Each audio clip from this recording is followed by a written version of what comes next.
අයිබෝවන් අද මම ඔබට ඉදිරිපත් කරන්නේ පාඩමක් ඉදිරිපත් කිරීම සඳහා WhatsApp යොදා ගැනීම කියන මාතෘකාව ඔස්සේ සකස් කරපු ලද වීඩියෝවක්.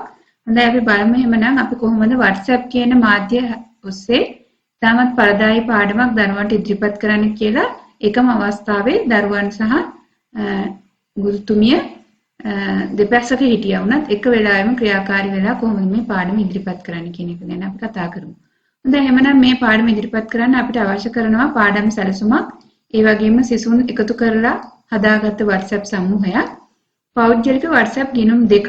ඒ කියන්නේ මෙතනදි මම කියන්නේ අපි පණිවිඩය දරුවන්ට යවන්න අපි යොදාගන්න අපේ WhatsApp ගිණුමට අමතරව අපිට තවත් ගිණුමක් අවශ්‍ය වෙනවා.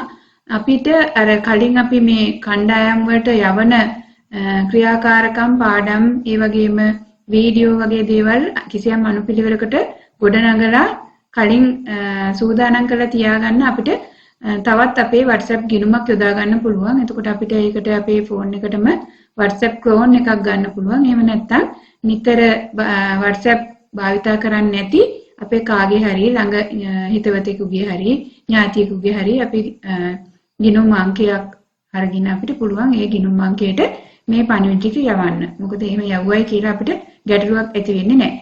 හොඳයි ඒ විදිහට අපිට පුළුවන් ගිණුම් දෙකක් මේකට යොදා ගන්න.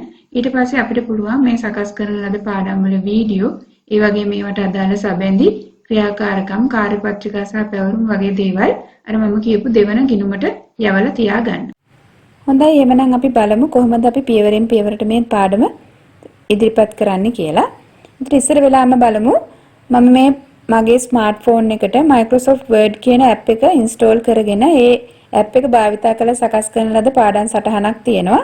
මේ පාඩම් සටහනේ සාමාන්‍ය පාඩම් සටහනක තියෙන සියලුම කොටස් ටික ඇතුළත් කරලා තියෙනවා. දිනය, ශ්‍රේණිය, විෂය, නිපුණතාව, නිපුණතා මට්ටම, ඒකකය, පාඩම, කාලය, අරමුණු, පාඩම සංවර්ධනය සහ පසු සටහන කියන කොටස් ටික. ඒත් මගේ මේ පාඩම සංවර්ධනය මම පියවර 6කින් තමයි දක්වලා තියෙන්නේ. පළවෙනි එක පාඩමේ අන්තර්ගතයේ ඇතුළත් වීඩියෝ ඉදිරිපත් කිරීම, ශිෂ්‍ය ක්‍රියාකාරකම, පාඩමේ සටහන ලබා දීම, පැවරුම සලකුණු කිරීම සහ ප්‍රතිපෝෂණය. එහෙමනම් අපි පියවරෙන් පියවරට මේ පාඩම කරගෙන යන්න අපිට ඊගාවට අවශ්‍ය වෙනවා දරුවන් සියලු දෙනාම එකතු කරගෙන හදාගත්ත මේ WhatsApp සමූහයක්. මේ තියෙන්නේ දරුවන්ගේ WhatsApp සමූහය. ඊළඟට මට මේ දරුවන්ට ඉදිරිපත් කරන සියලුම ක්‍රියාකාරකම් ඇතුළත් කරලා තියෙන මගේ පෞද්ගලික WhatsApp ගිණුමක් අවශ්‍ය වෙනවා. අන්නේ WhatsApp ගිණුමේ තියෙන මේ දරුවන්ට සකස් කරගත්ත පෙළගස්සගත්ත ක්‍රියාකාරකම් ටික තමයි මේ තියෙන්නේ. ඊළඟට අපි කරන්නේ අපේ පාඩම අපි ඉදිරියේදී කරන්නයි සැලසුම් කරලා තියෙන්නේ. එහෙමනම් අපි දරුවන්ට පෙර දිනේ මෙන්න මේ වගේ පණිවිඩයක් යවනවා. අපි සූදානම් වෙලා ඉන්න කියලා මේ දවසේ මේ පාඩම පැවැත්වෙනවා කියලා. එතකොට අපි මේ වගේ පණිවිඩයක් යවනවා. අපි උදේ 9ට මේ පාඩම හෙට දිනේ පටන් ගන්නවා. එතකොට ඒකට ඔයාලා ෆෝන් ටික අරගෙන සූදානම් වෙලා ඉන්න කියලා පණිවිඩයක් යවනවා. ඊට පස්සේ අපි කියපු දවසේ කියපු වෙලාවට මේ විදිහට අපිට පුළුවන් අපි සකස් කරගත්ත පාඩම පියවරෙන් පියවරට කරගෙන යන්න. අපි ඉස්සර වෙලාම දරුවන්ට මේ පාඩමේ අන්තර්ගතයේ ඇතුළත් කරපු වීඩියෝවක් මේ විදිහට ඒ වීඩියෝවේ ලින්ක් එක යවනවා. එතකොට දරුවන්ට පුළුවන් මේ ලින්ක් එක හරහා ඒ කලින් සකස් කරපු පාඩමකට සම්බන්ධ වෙන්න.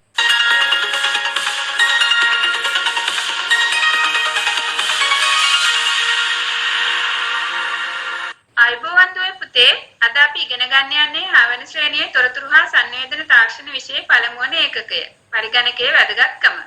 මේ ඒකකයේ පළමුවන පාඩම පරිගණකය හඳුනා ගනිමු. මේ පාඩමේදී අපි ඉගෙන ගන්නවා පරිගණකයේ කාර්ය, පරිගණකයේ ලාක්ෂණික ගුණාංග සහ අපි මේ විදිහට මේ වීඩියෝ ඉදිරිපත් කරනවා. එතකොට අපි දන්නවා මේ වීඩියෝ කොතරම් කාලයක් ගත වෙන වීඩියෝවක්ද කියලා. ඒ අනුව අපිට තීරණය කරන්න පුළුවන් දරුවන්ට මේ වීඩියෝව එකපාරක් හෝ දෙපාරක් බලන්න කොච්චර කාලයක් ගත වෙනවද කියලා. එතකොට අපි මේ කාලය දරුවන්ට ලබා දෙනවා. එතකොට දරුවෝ මේ වීඩියෝ නැරඹුවායින් පස්සේ අපිට පුළුවන් දරුවන්ට අපි සකස් කරලා තියෙන ක්‍රියාකාරකම යවන්න. ඒත් අපි මේ විදිහට ඒ ක්‍රියාකාරකමත් මම මෙතන මගේ WhatsApp ගිණුමේ පෙළගස්සගෙන ඉන්න නිසා මට පුළුවන් පහසුවෙන්ම දරුවන්ට මේක යවන්න. ඒතර දරුවන්ට තියෙන්නේ මේ ක්‍රියාකාරකම බලලා ඒ ක්‍රියාකාරකමේ යෙදෙන්න. ඒතර මේක තමයි ක්‍රියාකාරකම. එතකොට දරුවෝ මේ ක්‍රියාකාරකමට යොමු වෙනවා. යොමු වෙලා මේ ක්‍රියාකාරකම කරගෙන යන්න පුළුවන්. දැන් මේ පාඩමේ අන්තර්ගතයෙන් සකස් කරපු ක්‍රියාකාරකමක් තමයි මේ දීලා තියෙන්නේ. එතකොට දරුවන්ට පුළුවන් මේ විදිහට ඒ ක්‍රියාකාරකමේ යෙදෙන්න. මෙන්න මේ වගේ දරුවෝ කොයිතරම් දුරට මේ ප්‍රශ්න වලට උත්තර ලිව්වද, කීයක් හරිද, ලකුණු කීයක් ගත්තද වගේ ආදී මේ වගේ සාරාංශයක් සකස් වෙනවා. එතකොට අපිට දරුවෝ මේ ක්‍රියාකාරකමේ යෙදුනද කියලා පරීක්ෂා කරලා බලන්න මේ අවසන් පිටුව ෆොටෝ එකක් අරගෙන එවන්න කියලාත් අපිට කියන්න පුළුවන්. ඒතර මේ ක්‍රියාකාරකම අවසානයේ දරුවෝ දැන් අපේ අන්තර්ගතය බලලා තියෙනවා වීඩියෝවක් මගින් ක්‍රියාකාරකමේ යෙදලා තියෙනවා. ඊට පස්සේ අපිට පුළුවන් ඊළඟ අවශ්‍යතාවය තමයි අපි දරුවන්ට අපි අද කරපු පාඩමට අදාළව සටහනක් දෙන්න ඕනේ. එහෙමනම් අපි මේ සටහන දරුවන්ගේ WhatsApp සමූහයට යොමු කරමු. ඒතර මේ තියෙන්නේ මම මේ වගේ සකස් කරපු සටහන. අපි ඒක දරුවන්ට මේ විදිහට යොමු කරනවා. දරුවන්ට පුළුවන් මේක විවෘත කරගෙන දරුවෝ සටහන බලා ගන්නවා.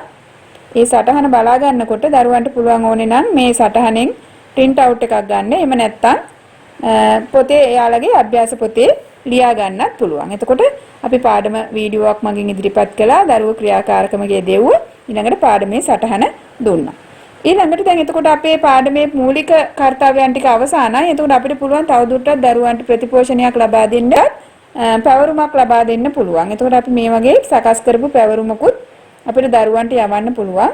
ඒතර මේ තියෙන මේ වගේ සකස් කරන ලද පැවරුමක්. ඒතර මම මෙතෙන්දී එකම පැවරුම ආකාර දෙකකට සකස් කරලා තියෙනවා Word document එකක් සහ PDF document එකක් විදිහට. අපි Word document එකක් විදිහට යවුවොතින් දරුවන්ට පුළුවන් ඒ Word document එක open කරගෙන ඒකට එයාලට කම්පියුටර් එක යොදාගෙන type setting කරලා ඒ පිළිතුරු අපිට ලබා දෙන්න. එහෙම නැත්නම් Word document PDF document එකක් විදිහට යවුවොත් ඒකෙන් print out එකක් අරගෙන එයාලට පිළිතුරු එකේ ලියන්න පුළුවන්. ලියලා අපිට ෆොටෝ එකක් අරගෙන ඒ ෆොටෝ එක මේ group එකට යොමු කරන්න කියලා උපදෙස් දෙන්න පුළුවන්. අපි හිතමු දරුවෝ මේ විදිහට ඒ ක්‍රියාකාරකම කරලා අපිට මේ වගේ පිළිතුරු ටිකක් ලබා දුන්නා කියලා. මේ තියෙන්නේ දරුවෝ එවපු පිළිතුරු ටිකක් කියලා අපි හිතමු. මේක මේ එවල තියෙන මේ සමූහයේදීම ඒක ලකුණු කරන්න. දැන් අපි හිතමු මෙන්න මේක තමයි අපිට එවල තියෙන්නේ. එයා දරුවා එවල තියෙන පැවරුම. එතකොට අපිට පුළුවන් මේ විදිහට මේ පින්තූරයේ උඩට ගියාම මේ තිත් තුනක් තියෙනවා. ඒ තිත් තුනේ මේ edit කියන එකට ගියාම මේ විදිහට පෑනක් සහ මේ වර්ණ පෙන්වනවා. අපි රතු පාට තෝරගන්න පුළුවන්. තෝරගෙන අපිට මේ දරුවෝ වල තියෙන පිළිතුරු මේ විදිහට නිවැරදි නම් ඒ විදිහට හරි දාන්න පුළුවන්, වැරදි දාන්න පුළුවන්, ලකුණු දාන්න පුළුවන්. අපි මේ විදිහට ලකුණු දාන්න පුළුවන්. එතකොට හොඳයි කියලා දෙන්න පුළුවන්. මේ විදිහට අපිට පුළුවන් මේ WhatsApp කියන මාධ්‍ය ඔස්සේ දරුවන්ට ඉතාමත් හොඳින් සැලසුම් සහගතව දරුවන් එක්ක එකම වෙලාවේ ක්‍රියාකාරී වෙලා දෙපසක හිටියත් දරුවෝ පේන්නේ නැති වුණත් අපිට මේ මාධ්‍ය යොදාගෙන පහසුවෙන් ඵලදායී ලෙස පාඩමක් ඉදිරිපත් කරගන්න මේ වගේ ක්‍රමයක් අනුගමනය කරන්න පුළුවන්.